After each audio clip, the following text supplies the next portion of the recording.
I'm Humza Yousaf, the former First Minister of Scotland, and I'm here talking with Eunice at Level Up.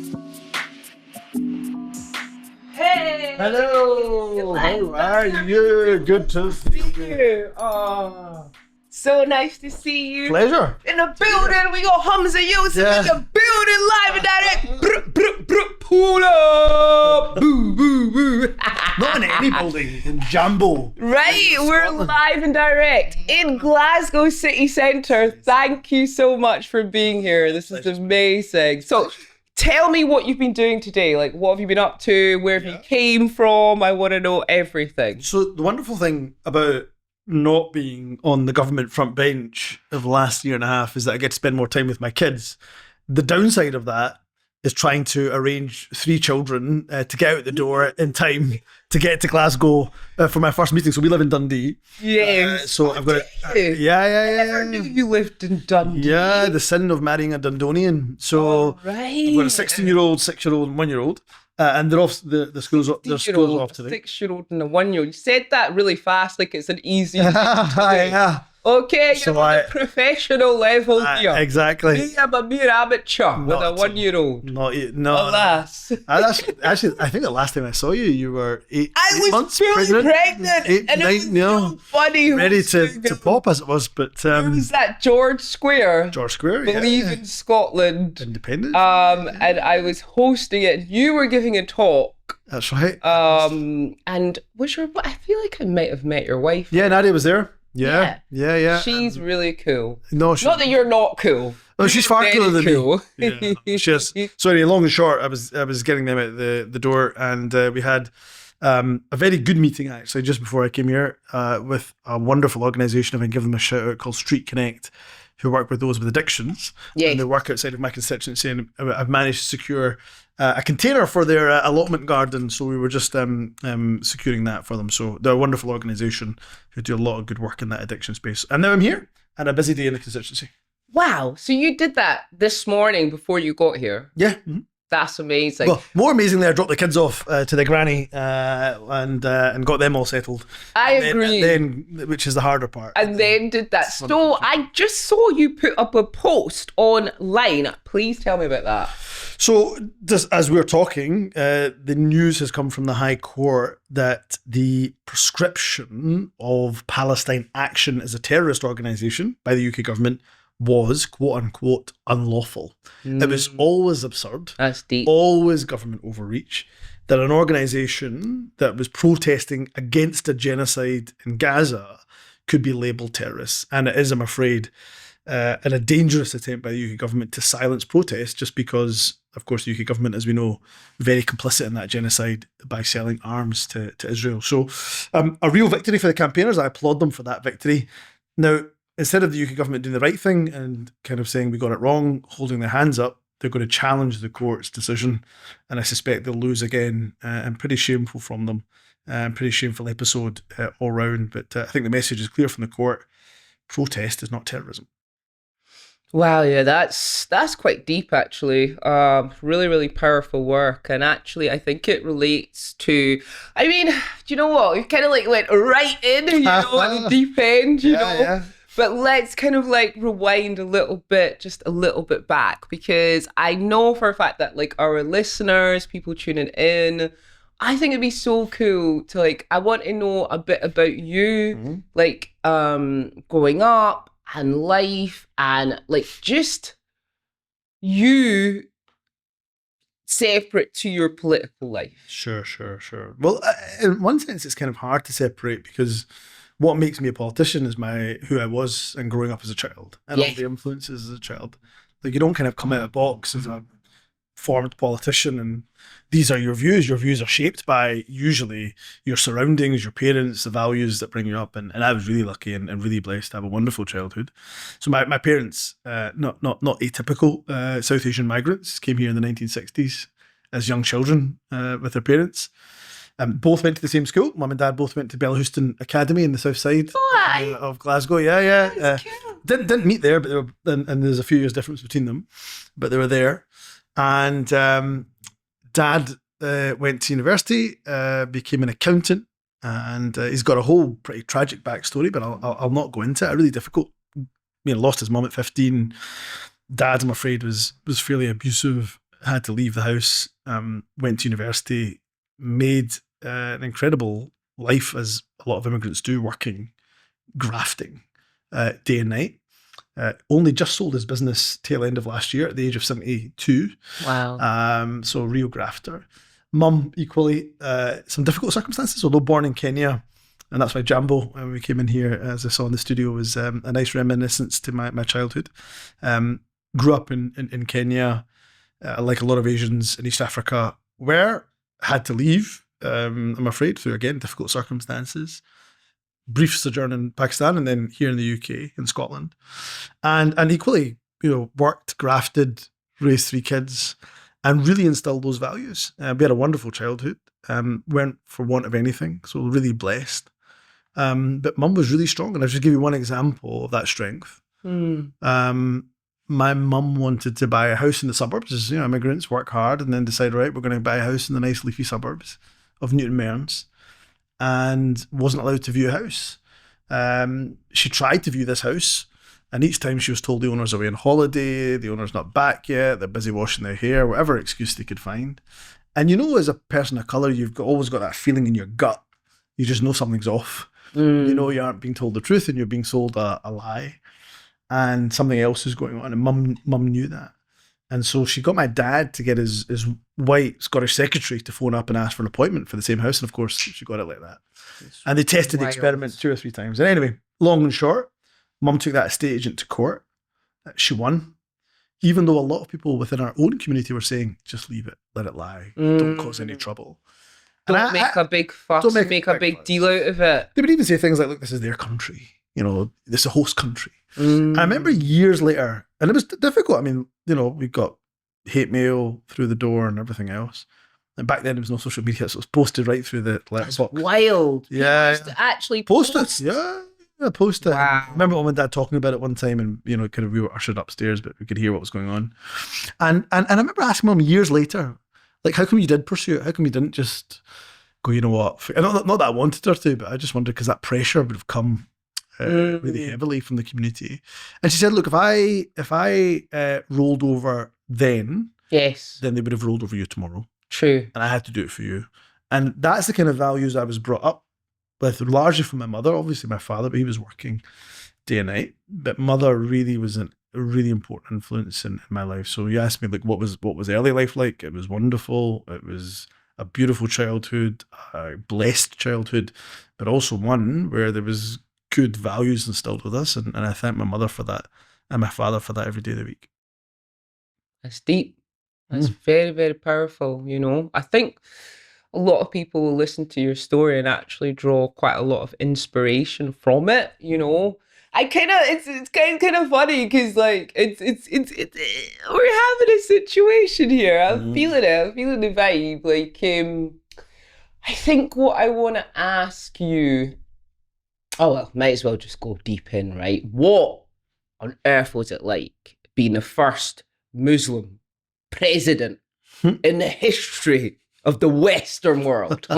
Yeah. Not quite called president right enough, but first minister, prime minister, president. Like, I've got to explain to my mates in America. Yeah. Do you know what I mean?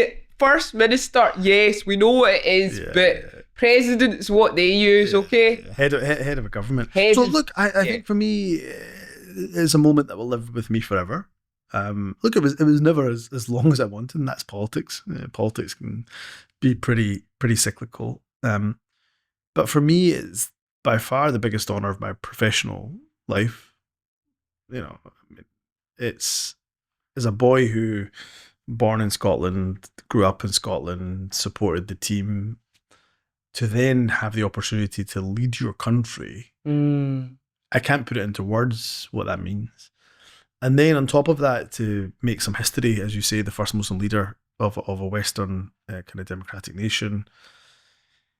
To me, it was really powerful. It meant a lot to my family. But then I would come across people who I've never met before saying, look, we draw massive amounts of inspiration, because what you cannot see, you cannot be. So the fact is that, look, they would come to me and say, look, my 6-year-old brown skinned Muslim child, suddenly now believes that they can also reach the highest office in the country if they want to be. That's what they want to do. And it's a shame. I'm sure it's the same for when, for example, Nicola Sturgeon became the first woman. So many women and girls who have taken inspiration from that, and I think a lot of people across the world, and I think also, look, partially they take inspiration from it because I was never one to dilute my Muslimness or my ethnicity. It's a core part of who I am, and therefore it showed itself up in various times during the time I was in office. And do you think that your religion, I see that kind of like your core beliefs, was that something that you, I suppose what I'm trying to get at is that was really central to the way that you approach certain things in your job? Yeah, absolutely. I think there's probably a distinction to be made about approaches. So what do I mean by that?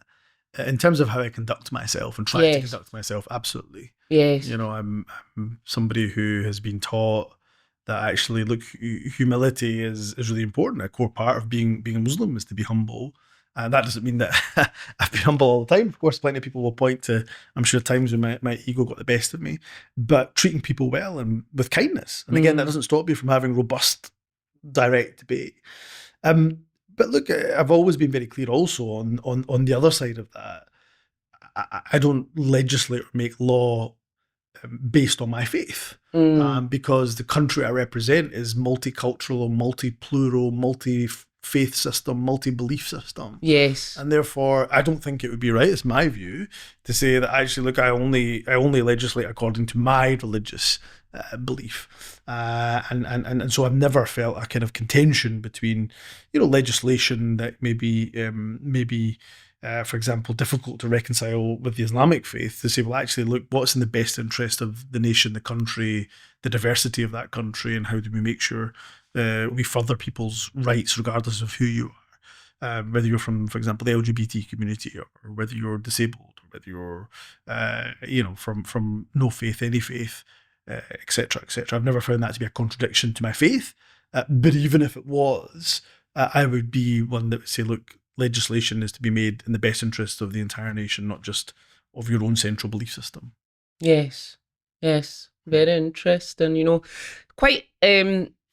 I'm thinking about, I get quite a lot of questions from like the public, and I think a lot of younger people, one of their biggest issues, I think, actually now is the challenges of the rise in this kind of technological era that we're living in. And I'm thinking about what you're saying, and I'm thinking to myself, like, how was that aspect of being like, you're in this really prominent position, and simultaneously, we're talking about back in the day where people could like give you abuse or physical abuse or put letters through your door. Now it's like instant. Like, people don't even have to put the effort to like go and find where you live or travel to your scheme or whatever. Like, they can literally like just get on a keyboard and start saying stuff. So I'm thinking about, what I want to know from you is, how did you kind of level up from that? Like, how were you able to overcome, like, what was that like? I'm assuming that it was difficult. Look, the advent of social media has been, in some respects, awful. In terms of the ability, as you rightly say, to abuse people, harass them, threaten them at the click of a keyboard. Yeah. Proverbially, it's all done through the phone. In a way that, of course, abuse existed before social media, but to nowhere near the same volume or frequency. Yeah. And of course, some platforms, in my view, are a lot worse. X for me is a complete cesspit. I can't even. Of a platform, whereas compared to, you don't get as much on Instagram or other platforms. Yeah. And that might change. But the algorithm, of course, is designed to really amplify outrage and extreme opinion. And so those individuals who, let's take the example I gave about my mum and the stage, and the individual that posted later, the chances of that individual having a platform of 100,000 or 1 million people was probably pretty slim. I suspect they didn't have anything like that, or any platform whatsoever. Now you've got those keyboard warriors that are sitting in their mum's basement, typing away, trolling people. Some of them with platforms of hundreds of thousands, maybe millions, and actually monetizing the hate. Yeah. As well. So what is it? The effect been personally? It's been difficult at times. There's been death threats, rape threats against my wife and family. And we've had to take personal security measures, as most politicians have. And when I became first minister, those increased. Wow. What did I have to do? Look, for me, a long time ago, I took measures to protect myself. So, not just security wise, but online, I don't look at notifications. I don't see notifications. Other than for people that I follow, so there are people that I like and trust and know. So the people that are giving me abuse are hurling into the really to the wind. It's not affecting me, impacting me. And I suppose the last thing I'd say on this is you've just got to find a balance, because what you hear people often say is that politicians have to be thick-skinned. And well, that is true. You don't want to be so thick-skinned that you are impervious to emotion or empathy. Yes. Because empathy and emotion is, I think, what makes you a really good politician. The ability to connect with somebody and say, look, I'm meeting some constituents later on today who've had a really difficult challenge and problem, and say, I don't want to be completely thick-skinned that I can't emotionally connect with those individuals. So it is hard. I think if anybody was thinking about going into politics or even a high-profile position, I would say for sure do it, but just go eyes wide open that in this day and age, I'm afraid you will get a plethora of abuse for sometimes the most innocuous and benign statements that you make. So in terms of people kind of listening to this podcast who are going to take a lot of inspiration, would you say then that you tended to sort of almost compartmentalize and kind of, not that you weren't aware of those issues, but you kind of were staying focused on what your goal was, where you were going, what you were trying to achieve, and then kind of putting those kind of outrageous, egregious attacks to one side?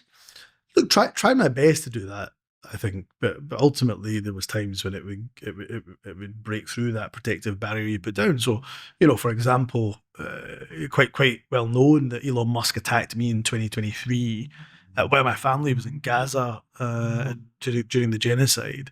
He decided to call me a blatant racist. Now, if ever they were self-projection, that was it. But he did that, and then as a result of that unleashed, as you can imagine, a torrent of abuse from right-wing accounts that, again, was impossible to ignore, because it was such volume, such frequency, and coming from the world's wealthiest man, possibly one day will be history's wealthiest man, who knows. Have you met him before? No, never so much as a hi, hello, and frankly, I would like to, so I can give him a piece of my mind, but I don't think he likes conflict face-to-face, but he does as much as he can to amplify conflict online for his own purposes. So, because he is who he is, and he has a following of, I don't know, more than 200 million, I would suspect.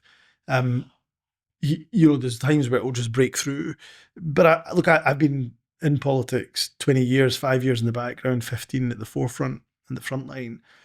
You build a resilience through that. I think my worry is how many people don't want to get into politics who are good people, doing it for the right reasons, could make a massive difference. And by the way, a lot of them are women, because they see the level of abuse that politics, and not even politics, those in the front line of any profession, if you have a public profile, that they get. Yeah. That's a shame. We're losing so much talent as a result. Yeah, I definitely, it's weirdly enough, from a young age, I was getting nominated because I used to do all of the things. And people were like, no, you should be our MP, Eunice, man, you know everything and that, you can talk for us. And I'm like, oh man, the one or two times where I've ever talked about something like race in a pre-George Floyd world, the amount of abuse and loss of contracts, money, jobs was just unbelievable. I'd be, not to speak for you, I would be keen to hear your opinion, but I think I'd imagine if you were to put up a post, let's say on X, tomorrow or today, or just your last modelling job, for example, you would be met with the most horrendous racism. Yeah. No politics in it, no kind of controversy, but here's a great shoot I did for whoever. And that's the kind of world we're living, that people just think they can just take a pop shot at you. Yeah. You know, the way you look, what you say, how you sound, your views. I think two really good examples of this are actually because I'm really interested in social anthropology and kind of like understanding like the human condition. And good luck. I know, right? And I think it's even more intensified because we live in there's like all this conurbation, and like all of these people are living in one place, and it's like so different to how things probably used to be pre-industrial revolution. But like two examples of this happening by people who know me and like me is I posted a picture, and I think I was like somewhere in the Highlands or something, and like I basically never post exactly where I am at the time because of security. Yeah. And then she sent me this really strong message, and she was like, "Oh, by the way, like you can't be there at this time because it's winter and da da da." And I said to her, like, I was kind of like had to justify to her that, do you know that if you're a public figure and you post like and your house gets broken into, like you will not get insurance? And it was like so interesting. And then I had this other example where I did this photo shoot for Grazia magazine, shot by the legend Simon Emmett, and it was in Edinburgh because I had just had a baby, so I couldn't like travel. And I posted one of the pictures, and someone who really likes me messaged me, and they were like, "Oh yeah, that's not in Scotland. That must be no." In fact, they commented on the post, and they were like, "Oh, that's not in Scotland. That's in like somewhere in America or something like that." And I was just like, "No, it's in Scotland." And then I had to send them the rest of the pictures of the shoot so that they like believed me. Just questioning, yeah. Do you know what I mean? But then if you think about that from people that know me and who like me, imagine like how much people who really don't like someone, like how wrong they can get it. Do you know what I mean? And they don't even take the time to ask you your opinion. They just kind of like make them up. And I think the thing that's sad is that a lot of the time media, you're just getting sound bites from people. Yeah. It's not, I think that's why there's such a rise of like streaming platforms where you get to actually listen to somebody in totality and they make like a broader point rather than just these tiny little kind of like sound bites that often don't communicate what the person was trying to say, if you know what I mean. Yeah. Look, I think people will always have a preconceived notion of others, right? And again, in the social media age where you can manipulate a 20-second clip. Yes. If I give you, you talked about George Floyd, I give a very now infamous speech, I think, in the Parliament, but one I stand by every single word. Shortly after George Floyd's, let's not forget it was, and the rise of the Black Lives Matter movement globally, and there was no black MSP, and there never has been in the history of devolution, which is a shameful kind of stain actually, collectively for all parties. But me and Anna Sawa spoke as the two, members of Parliament of colour. As well as others, but I think our speeches are probably listened to, I would hope, more so given our experience of racism. And in that, I talked about the fact that I was Justice Minister at the time, that almost every single high-profile position was held by somebody who was white. And institutionally, the government has to look at itself and say, we've got to do better. And that 20 seconds of that entire speech was taken, of course, out of context. That's where Elon Musk then came in. And so people have got a total preconceived notion based on a 20-second clip of who I must be, what drives me, what motivates me.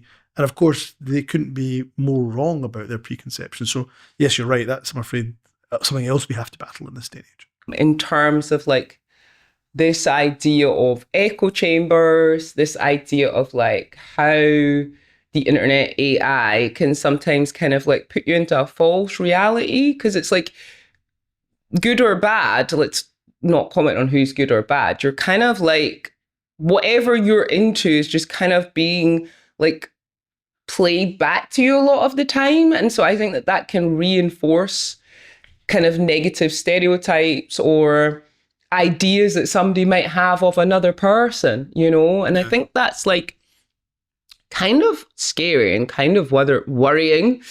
I think as well that, I gave the example of like what it's like when someone that likes you, and so therefore they're going to give you the benefit of the doubt before they make an assumption or say something against you. But another thing that I really noticed as well is I was doing a talk at this amazing school, and it's a fancy school. And I had asked them to do an assignment for me. And it was like, I think it was like Black History Month or something like that. So it's like, oh, can you guys do like a piece on the Black Panthers? And, you know, came back the next day, and I was thinking I was gonna get all these like essays on like all different like social groups and like different things in society. Like basically every single essay was on the film. Ah, really? How interesting. Right? Yeah. Isn't that fascinating? And like I think like one of the teachers was like a bit sort of upset, or not upset, but like, you know what I mean? And I was just like, actually, this is fascinating to me. I'm really into this. Like, I'm into analyzing how we got here.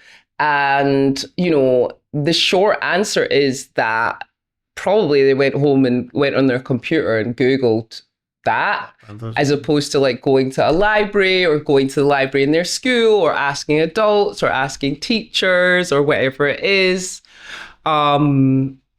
So I'm really confused. There's something going on in the studio. Am I going to stop the podcast? I'm so sorry. Sure. Hello, is there something going on in the studio? I'm super confused. I just see a lot of waving and it's kind of confusing. And yeah, let's not have... What we'll do is we'll just not have anyone in the galley anymore because it's really distracting if people are in there. And then it's like a bunch of editing for me to do later.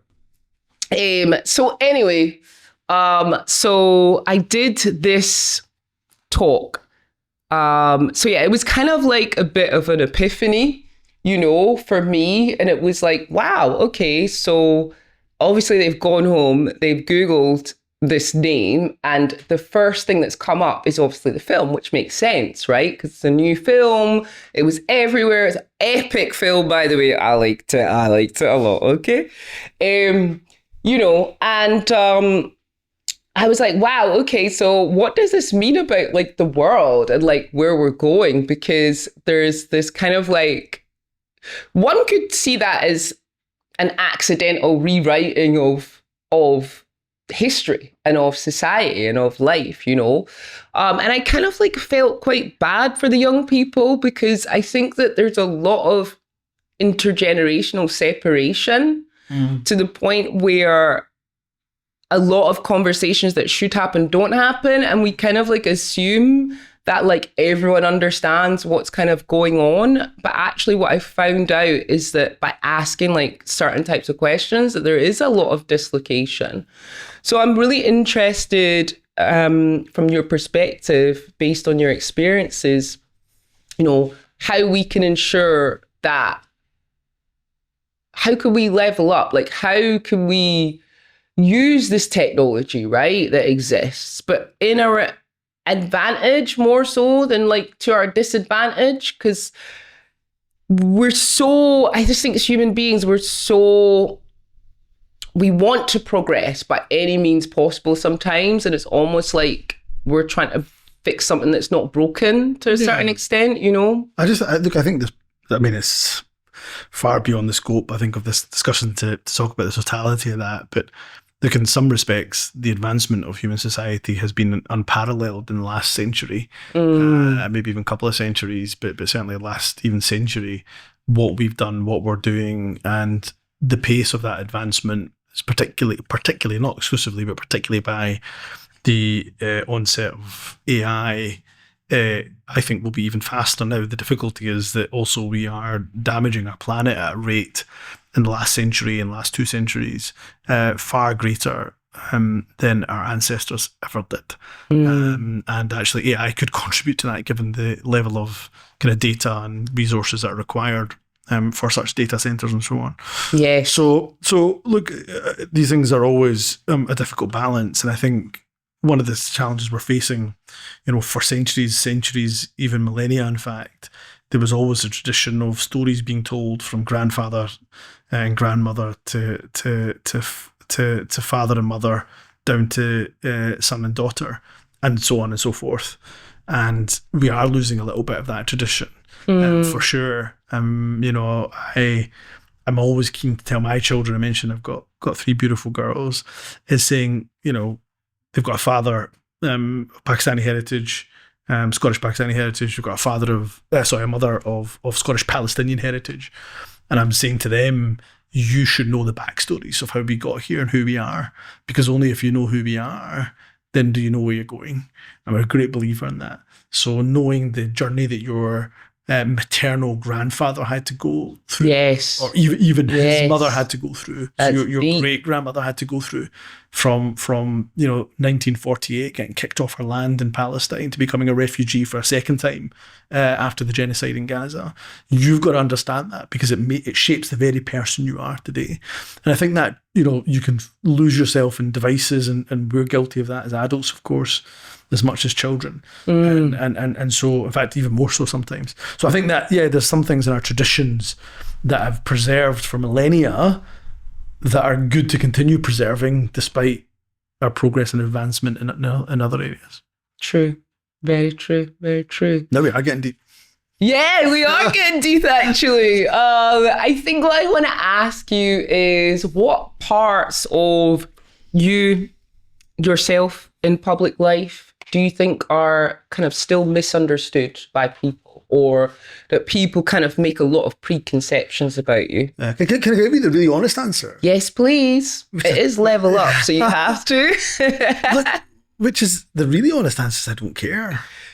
I don't mean that in at all an arrogant way. I mean, look, although I am absolutely accountable to the public that elect me, and certainly for the next 8 weeks, and then I stand down, I don't owe people an explanation of who I am as an individual. So I don't chase legacy projects, because that is, I think, a futile task for anybody to do. But my legacy, I think about, is when I exit this earth, whenever that's going to be, I want my kids to say he was the best dad.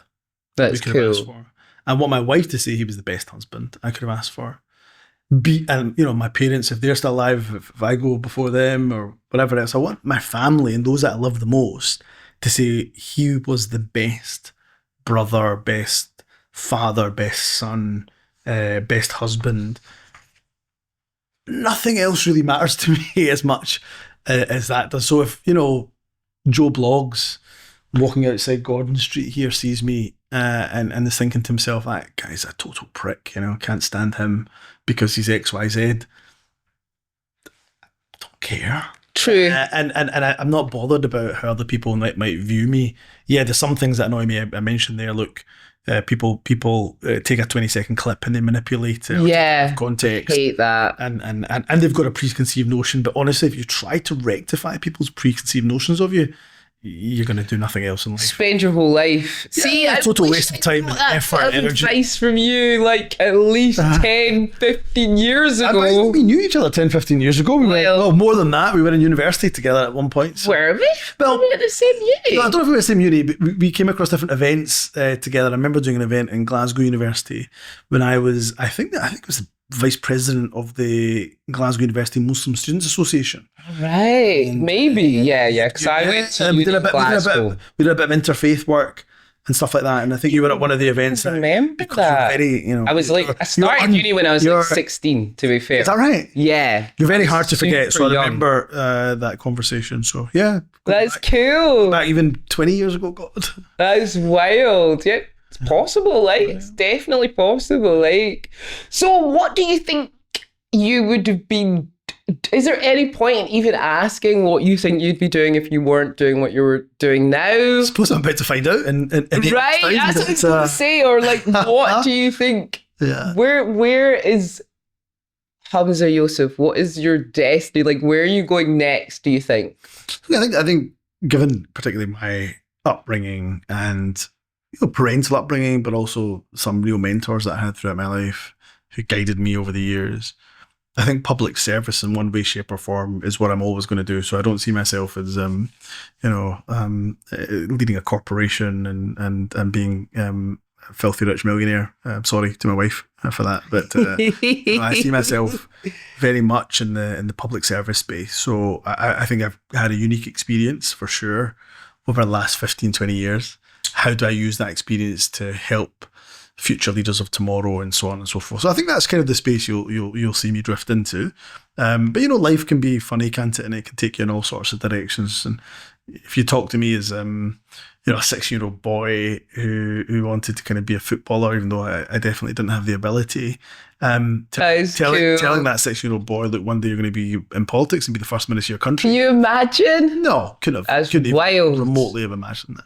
That's wild. I don't know why I just got this picture of you play football. Most of us on the ball, he's moving up to the centre wing, and it's all happening and going on to level up. Yes, I like it. I like it a lot. No, that's cool. That's really, really interesting. I think kind of like what I want to ask you as well is, I'm kind of interested in any tools or kind of advice that you would give to people who are trying to pursue their dreams, regardless if that's in public life or in, a totally different capacity, because I think you have a lot of invaluable, you are kind of like talking about it, like it's not a big deal and it's really easy to do the things that you're doing, but it isn't really easy. And it's inspiring, and it's like, you have done things, you've overcome challenges, and I think there's so much that people can learn from that. So I'm really interested to know if you have any other advice, knowledge, tips, or directions. Yeah, look, I'm always happy to kind of dispense with some advice, but the caveats to it is, first of all, everybody's experience is different. I myself can recognise that I've had a lot of privilege in life. Although my parents were immigrants, we grew up in the suburbs of Newton Mearns in East Renfrewshire. We had a pretty privileged life growing up, went to private school. I'm a man, so that comes with some privilege automatically. So look, I had privilege, and not everybody has the same privilege that I had. So I'm not going to say to somebody that hasn't had that, look, this is how things are done. This is my advice to you. I think, of course, things weren't easy. They were difficult, and I grew up 16 years old at a time when 9/11 happened and Muslims were significantly under suspicion for a crime that we didn't commit. So look, general bits of advice that I can give to people is, and I know it sounds a bit pejorative, but people will give you lots of reasons why you're not good enough. So they'll say you're the wrong colour, you've got the wrong name, you're too young, you're the wrong gender, you're wrong sexuality, whatever. They'll find a reason to tell you 101 reasons why you're not good enough. And really you should believe in your own ability. Because see, the CEO of a company, or the first minister of a country, or the prime minister, or the president, they're, believe it or not, just normal human beings. True. They have their flaws, they have their anxieties, they have their own difficulties in terms of family dynamic. They might have, they might be very intelligent, but by the way, their IQ might be no different to yours, and they might not be street smart as you are. And so, don't look at these people as superhuman. They are just human, and as you are. Yes. And so absolutely believe in your own ability to be in that place. Because if you don't, then somebody else will take your place. Yes. And if you think you can contribute, then so I think absolutely believe in yourself. Well, I suppose the other bit of advice I would give people is really, it's hard, I suppose, to have the time to reflect, but it is that point, is try to find time to reflect. True. We live in this really fast-paced world, and politics is like this in particular, where everything moves at a rate of knots, and you don't really get the time to reflect. And I often think, again, if I think from a kind of religious point of view, one of the people, the person we revere the most as Muslims is the Prophet Muhammad, peace be upon him. And his example 1400 years ago, for him, what he used to do to get out of the hubbub of Mecca. Mecca was a big trading hub, lots of caravans of trade passing through the Arabian Peninsula, but through the city of Mecca. And because it had a religious site there as well, even then, it was quite a busy metropolis in one sense. And what he would do is he would take himself up to a cave called the Cave of Hira, and he would just meditate and reflect and think. And of course, that's not unique to Islam. Meditation is a big part of Buddhism, of Christianity, of Hinduism, and many other belief systems and religions. And so just taking that time to do a little bit of reflection, even throughout the day, if not throughout the week, I think can be really, actually undervalue how important that could be, and lots of other bits of advice as well. But look, I could kind of bore the ears off your. It's very interesting. I suppose that was the one other bit before. Again, kind of. I sound too much like an elder statesman, but one other bit of advice that I was given, which is the best bit of advice actually I was really given about starting my career in politics, was from a mentor of mine, which was, look, always have a good intention for what you're doing. He said to me, look, you'll make plenty of mistakes, and he was right, and that you make lots of mistakes, whatever you do in life. You'll never have a 40-year working life or 50-year or more or less of that without making mistakes along the way. But make sure that your intention is really clear. Know why you're doing what you're doing. What's the purpose behind what you're doing, and make it a good purpose. And then you know what, things will flow from there. Awesome. Okay, I'd also like to know, what do you love about Scotland, and where do you see the future of Scotland? Look, I love my country. It's the only country I call home. And so I like a lot of people in my position, will do a fair bit of travel across the world over the years. And I've enjoyed that travel, but there's nothing quite like landing back home, because as soon as you step off the plane, it's cold and sometimes miserable as weather can be. And in fact, that's part of it, is your home. True. And you feel at home. I love lots of things about Scotland. I think the people, and I think we're in the city that has the best people in Glasgow. I'm obviously biased, having been born and raised here. But I think the Scottish people are just such a wonderful blend of quirky, open, friendly, but at the same time, very strong opinions and opinionated people who are not scared of the proverbial stairhead rammy, Yeah. So I love it. I love the fact that we're a beautifully diverse country, and that's what worries me about some of the political discourse that we see that is trying to fracture that. I love my football team, both nationally and also my local team. Well, it was my local team. I now live in Dundee, but when I was growing up, the team I loved the most and supported and still support, which is Celtic Football Club. So, look, I love lots of things about Scotland. And look, wherever life will take me, and goodness knows the answer to that, I would always want to come back home. Thank you so much for being my amazing guest on Pleasure. Level Up. Yeah, Pleasure. It's been amazing. Thank you so much. You were so Thank good. you. But wait, you got to do the quickfire questions. Oh, I hate All quickfire right. questions. The quickfire questions are like literally the best part. I think they are anyway. Yeah. Right, what have we got? I'll make them easy for you. Oh, okay. I'll let you off today. I've been rather nice. Nice. All right, so I'm not going to ask you that because you're going to get in trouble for that. Oh, I love getting in trouble. Okay, I'm going to start with a very easy question about one of the favourite beverages of the local community. One of my own favourites. Iron Brew, is it full fat or is it... Full fat. It's just what you need to ask the next bit. I like that. I like it a lot.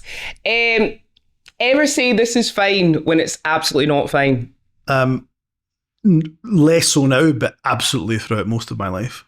Who do you think holds the most power in Glasgow? Taxi drivers or hairdressers? I would say the hairdressers hold more power because they can make you look a state, but the taxi drivers are definitely more opinionated. I like that. I like it a lot. Okay, Greg's or the Blue Lagoon? Oh, that's a tougher one, actually. It is. Probably, because I like a pineapple tart from Greg's. But the Blue Lagoon, I think I'll go Greg's. All right. But it's marginal.